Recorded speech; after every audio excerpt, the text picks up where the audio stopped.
Ahojte, ideme na Lake Louise. Máme tam kajaky. Je tu kopa ľudí. Dúfame, že sa dostaneme na rad.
Sme živí a zdraví, není sme mokrí.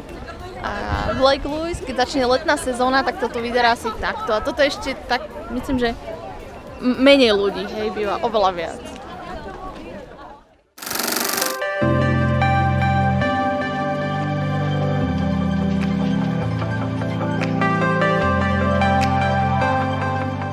To je snáď posledný článok z nášho Ambassador pasu. Sme na gondole v lete, v rezorte v Lake Louise a tu super teplo. Není tu -30.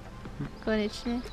Tu všade sme jazdili v zime. A tu sme jazdili a všetok sneh je roztopený, čo sme celkom prekvapení. V týchto lesoch